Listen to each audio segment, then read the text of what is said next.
few months ago, Burlington, Vermont, not far from where I live, they shut down a road so that people could line up in their cars to get emergency food distributed by the Vermont National Guard.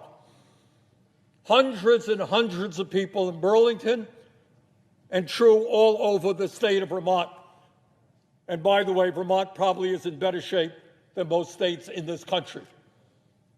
We have more hunger in America today than at any time in the modern history of this country. This pandemic has been a disaster not only from a public health perspective, but from an economic perspective.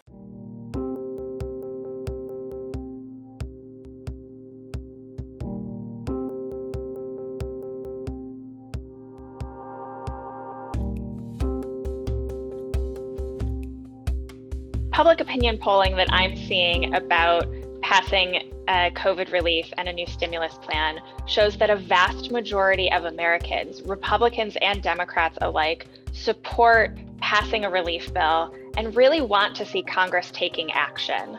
One of the things that's most striking for me in some of our polling is seeing how little confidence Americans have in the federal government to look out for their best interest and the interests of their family. Some polling that Ipsos has released recently shows that 2/3 of Americans feel that the federal government is not looking out for their best interests right now.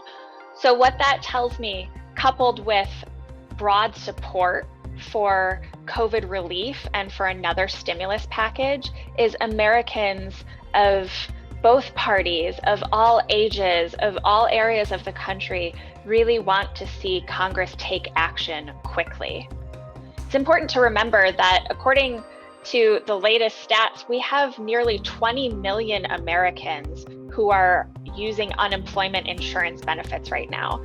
And in a matter of a couple days, those are going to go away. So I think that's why you're seeing such strong support for taking swift action.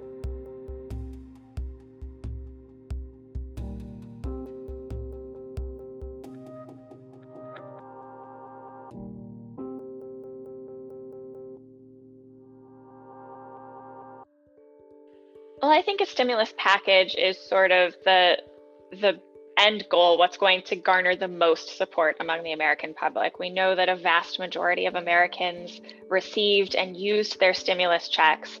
But I think ultimately why you're seeing almost 2/3 of Americans saying that they would support a stimulus package even without direct payments to Americans, it really speaks to just the American public wanting Congress to do something right now, something that is going to keep unemployment insurance benefits available, student loan deferments, and all of these other packages that are helping to keep Americans afloat right now. What we're seeing about broad support for COVID relief and for additional stimulus is really not being reflected by the people that the American public are taking their cues from, right? So what I mean by that is you hear Democratic and Republican leaders, members of Congress on both sides, pointing fingers, talking about gridlock, talking about a stimulus not getting done. And that's what the American public is hearing when they listen to their leaders, when they get their news. And so what you're seeing is that that's not really matching where public opinion is. Americans, again, broadly support COVID relief, broadly support additional stimulus checks and direct aid to the American people. And they just want to see something get done. This Congress must address the economic emergency facing the American people. We cannot go back to our families during the Christmas holidays while tens of millions of families are suffering. They are looking toward us and their government to provide the emergency assistance that they need.